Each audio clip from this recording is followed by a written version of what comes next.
Okay, good morning mga Karay Technology. Panibagong video na naman at panibagong kaalaman ang inyong matututunan.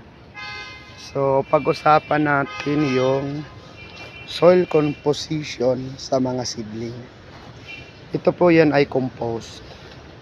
Ito po ang ginagamit namin ay giniling na bunot at garden soil. So, yung medyo sandy, binibitay namin yan. So, yung tatlong component na yon ay kailangan present sa magandang pundasyon ng ating mga seedling o punla. Sabi nga, ang nagsisimula ang lahat, hindi lang sa magandang kalidad na buto, pero doon sa kalidad na patubo ng buto. At ang pundasyon nun ay ang magandang soil substrate. So, ang mixture na ito ay kadalasan ginamit ng mga seed company, yung soilless. So, giniling na bunot, compost, at carbonized rice hull. Kung may available kayong sand, ganda. So, si buhangin o yung lupa na binithay or ay anchorage. So, wala siyang nutrients kaya naglalagay tayo ng compost. So, binibithay din namin yung compost at giniling na bunot. Dalawa po yan, may fiber. Ito pong pino ang ating gagamitin. At naghahalo kami ng sinunog na ipa. So, kaunti lang yung ipa and 1 part, and 1 part. So, mix. Yan, mini-mix natin. So, after ma-mix, isa sa pinakamagandang gamit namin is yung spade. Dahil tumutulong siya sa pagpino. Yan. And at the same time, yung magandang paghalo ng lupa. Yan. So, ang composition palagi noon ay garden soil. Yan. Giniling na bunot, compost, at halos kalahati lang na parte ng sinunog na ipa. Alam nyo kasi ang carbon, yan. Ang carbon po, yan, tingnan nyo po, yan, sinunog na ipa na yan, ay nakakatulong po yan sa organic farming dahil dyan natutulog ang mga microorganism. So, useless yung ating pong pag-organic kung walang carbon sa lupa.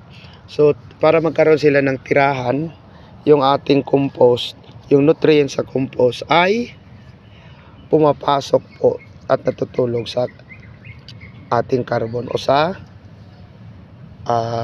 uling.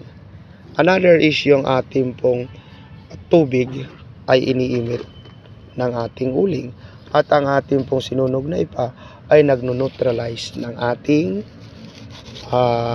acidity. Kung acid ang bunot mo, makakatulong ang ating pong sinunog na ipa. Sunod po ay yung ating paglalagay ng ating garden soil sa mga maliliit na pots. So, kung meron kayong seedling tray, okay lang.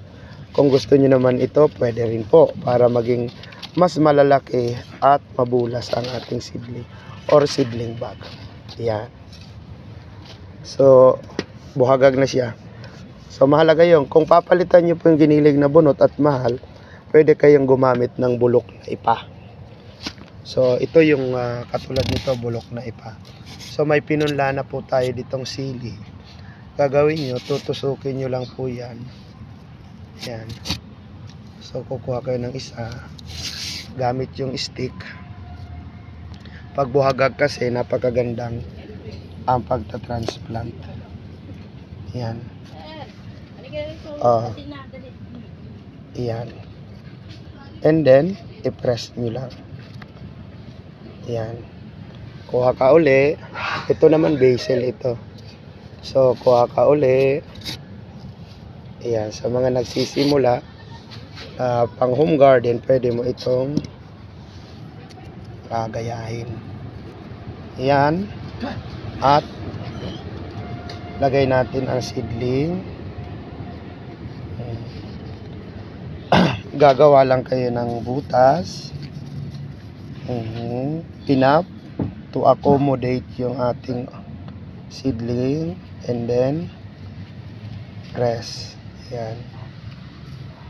butas. So, wag lalagyan ng fertilizer. Corn po. Pag bagong transplant. Yan.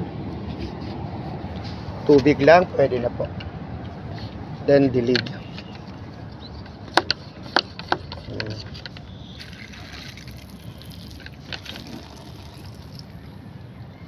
So, fertilize natin. After 5 to 10 days na, ready ng ugat. Nagkakamali po kasi yung iba, nakapag-transplant, maglalagay na agad. Wala pa namang sisip-sip ng ugat dahil hindi pa po establish yung ugat. So, basahin natin siya ng mabuti at ilagay sa malilim na lugar. Ito pa rin po ang inyong profesor na nagpapaalala sa bawat teknolohiya sa tamang teknolohiya, Pilipinas aasenso ka. Bye-bye!